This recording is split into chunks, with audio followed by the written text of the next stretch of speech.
What's up, everyone? Welcome back to another episode of the Unstoppable Dad Project. Thank you for joining us. If you're returning, if you are a new listener, welcome.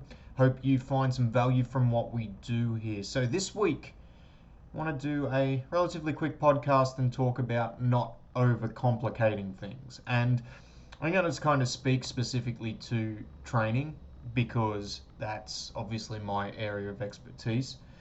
And overcomplicating things is something that I see an awful lot of people do when it comes to their training. And most specifically, something that I see dads do. And not just dads, but dads who at some point have prioritized their training, whether it be due to an athletic endeavor that they're doing, or it just be that they're, an old school gym rat and they've done that in the past. And then kids come along, time constraints get shortened, and we start to lose time that we would generally put into going to the gym or prioritizing our health. And what happens then is, by overcomplicating things, trying to get back to where we were and having all these extra thoughts in our mind of how short we are from where we want to be, it becomes a process that just gets put in the too hard basket and no action gets taken. And we can look at the overcomplication of training on so many levels. When it comes to working with people, one thing that I always talk to them about is we've got to understand what their goals are. And we've spoken about this quite a number of times in a whole bunch of different podcasts. And this podcast is kind of in the same vein of the episode we did on progress over perfection, in the fact that doing something is going to be better than doing nothing. And all too often when we overcomplicate things, what tends to happen is we end up doing nothing because it gets too hard to think about it.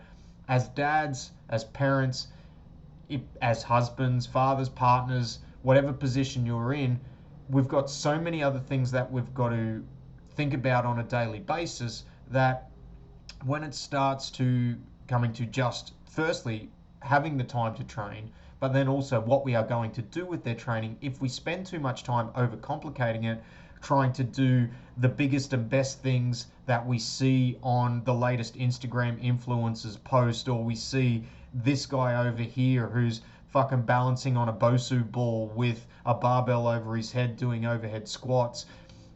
We can talk about overcomplicating it from the complexity of the movements that we're doing, and then also overcomplicating it from the complexity of the plan that we're trying to implement. And if we do that and we try and overcomplicate it too much, what then happens is inaction. We don't actually take action and we don't move forward or move closer to what we want to achieve. So from the point of view of not overcomplicating it, there are a few pretty simple steps that you need to take to make sure that you are not overcomplicating what you are doing within your training. And number one is know what you want to get out of your training.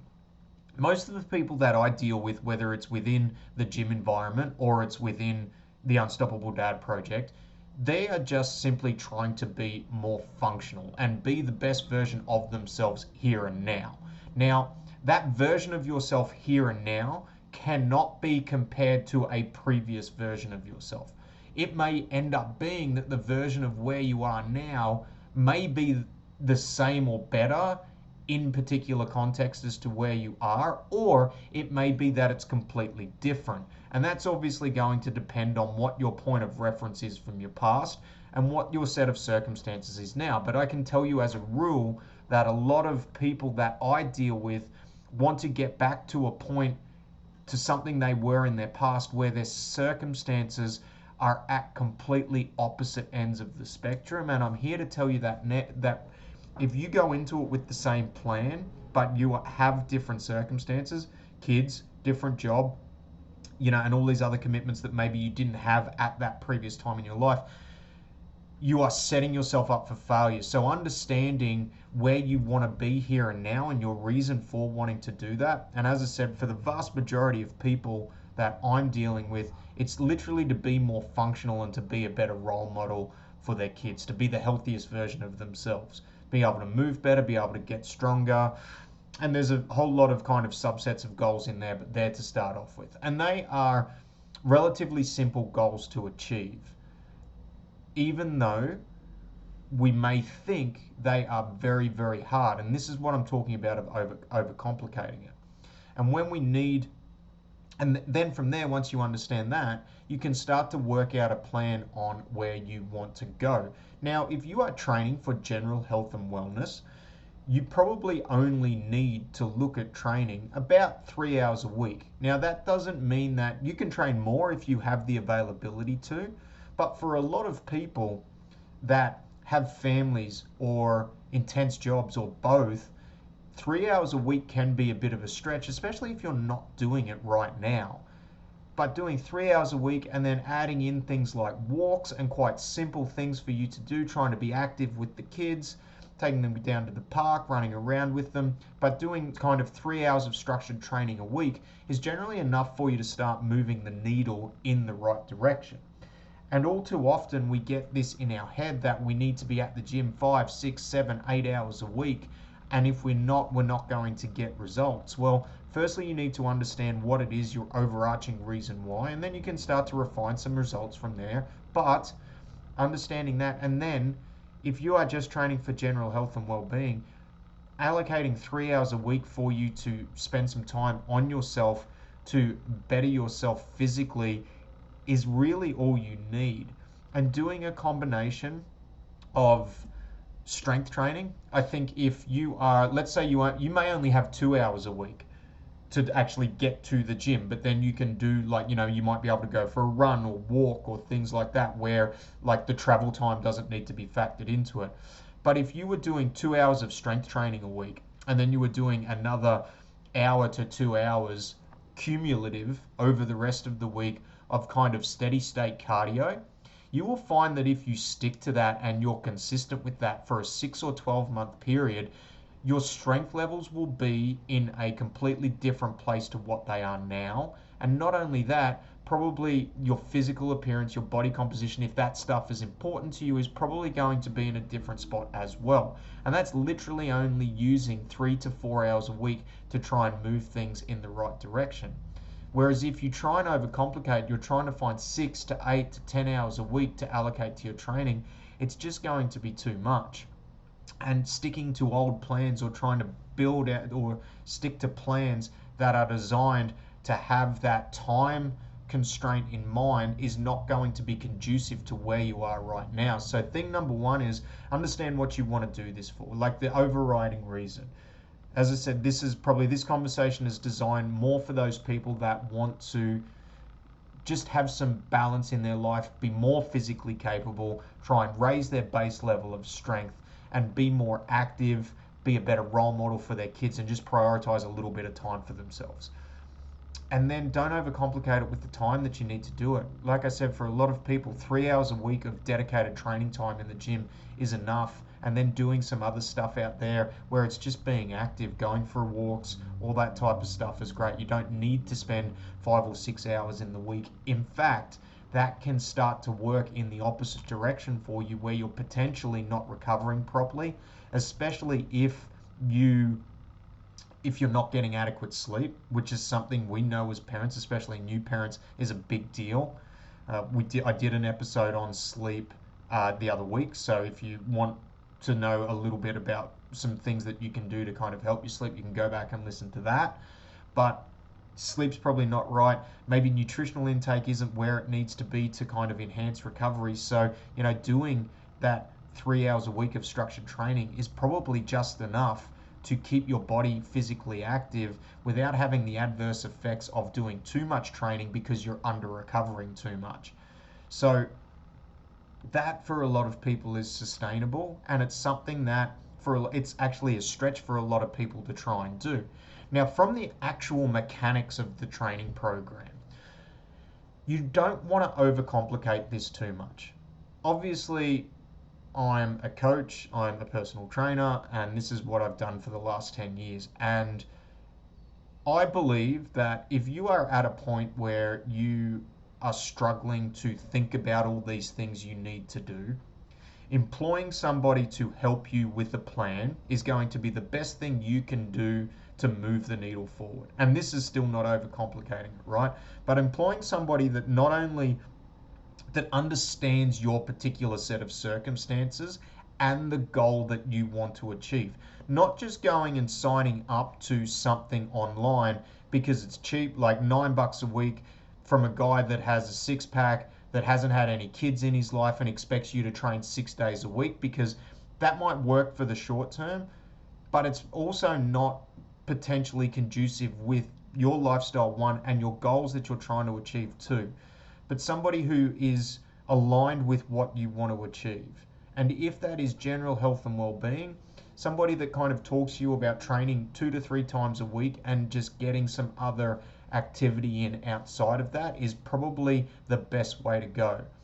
And I prioritize strength training. I think for when people who, the majority of the people that we deal with are 30, 35, 40 plus. Once you get to that age group, if you only have, say, 2 hours a week to train, I would just prioritize strength training and even do it as you could do a lower body and an upper body split. You're probably going to do 4 to 6 movements in each of the sessions. If you're constrained on time, one thing that I do within a lot of our programs is superset movements. So we do a lot of compound lifts where, multi-joint, multi-muscular, to try and get a little bit more bang for your buck rather than isolation movements. But the way we generally structure our programs is we will do like a primary lift. So say, for example, on day one of our program, it would be like a squat, and then we'll superset that with an accessory lift. It may be like a midline strength work where we're kind of doing, for example, like a plank or a side bridge, teapot, something like that. So during your rest periods, you're going to be able to do a superset during your other, and then from there, we'll move into another movement where we're probably doing a primary movement. So if we were doing a squat, we're maybe doing something a little bit more dynamic, like a single leg deal, a dynamic step up or something like that, and then supersetting that with maybe a little bit more targeted work. And then depending on how the session timing runs, we're aiming for about 60 minutes start to finish warm up. Do section 1, do section 2. We've done 4 movements. Sometimes we're doing a few more, but 4 to 6 movements per session. We do that for lower body day 1, and then day 2 you're doing like an upper body split. And then if you have more time to do it, if you have an extra day to go in, you can add other stuff in. But generally we're using that same kind of structure on the way through. But we're not overcomplicating it. We're not trying to do the world's most jiggy movements or the latest thing that comes out. It's simple, effective movements that you don't have to think a lot about, because if you are mentally fried, if you are at a point where like I've just got to do this because I know I have to, you don't want to have to think about little technical points all the way through as you're training, because firstly, that's going to make you not enjoy it. And secondly, if you're strapped for time, having to do long, extensive warm-ups where you're thinking about movements that have a highly technical element to it is just going to make your session go longer and longer. So doing quite simple compound movements, 4 to 6 sessions, 4 to 6 movements per session, a brief warm-up beforehand just to get the heart rate going, get the blood flowing, and start to prep those movement patterns is really a good simple plan for what you do. And that's kind of how we structure most of our programs. So, by not overcomplicating it, there's probably 3 main things that you need to look at. You need to make sure you understand the reason why you're training. And for a lot of people, and the people that this podcast is probably targeted to, it's general health and well-being. It's trying to be the fittest and the strongest version of yourself right now so that you can be a good role model for your family, for your kids, and for your community. Once you've understood that, it's then making sure that you are working towards a plan which is going to work within your lifestyle. Not overcomplicating it, trying to get 6 to 8 hours of structured training in a week. Generally, that 3 hours a week of structured training is enough for most people to move the needle forward, which in the big scheme of things is 100% not a massive time commitment. 3 hours over the course of the week is fuck all. And if that may mean for some of you, rather than going to a gym, maybe you need to look at potentially setting up your little a home gym for yourself, making an investment in that if you can, because then that takes out those time constraints even more. It means that you don't have to worry about travel time to and from the gym. If you're going to a gym, try and keep it close to home, because again, if you're really feeling like you're strapped for time to do these things for yourself, you need to set these behaviors up so that there's not so many roadblocks in between. Which leads me into the third point, which I think is really important for a lot of people, and especially a lot of men, when in the past we've kind of done our own programs and we've done our thing, whether they're good or bad. I've done some of my own programs in the past as I was younger and coming up, and I can tell you now, looking back on them, doing the programming for myself was complete garbage, complete dog shit earlier on. But whether it's your own thing or not, don't overcomplicate it. Try and keep the movement simple. Try and maximize the time that you're in the gym by doing things like supersets. And if you struggle to do that, if you're the type of person that walks into a gym, kind of looks around and makes it up on the spot, I'd strongly recommend just investing in a program. I'll go on the sales pitch here. Our program at the moment, it's $49 a month, okay? And it's structured similar way to what we did.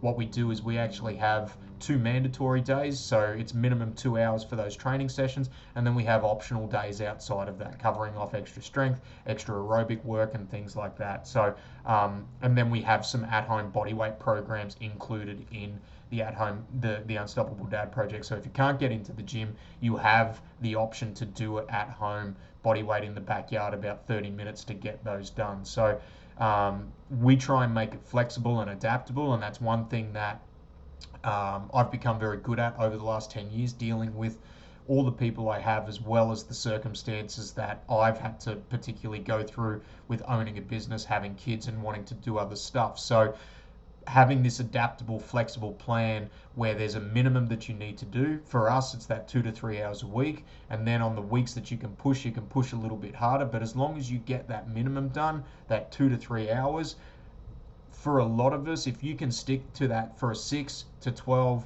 to 18 month period, you are 100% going to be in a better spot than what you are now. So don't overcomplicate it. Start to move everything forward. Keep the movement simple. Know why it is that you want to train, because that will be very different to why you will potentially training in your younger years.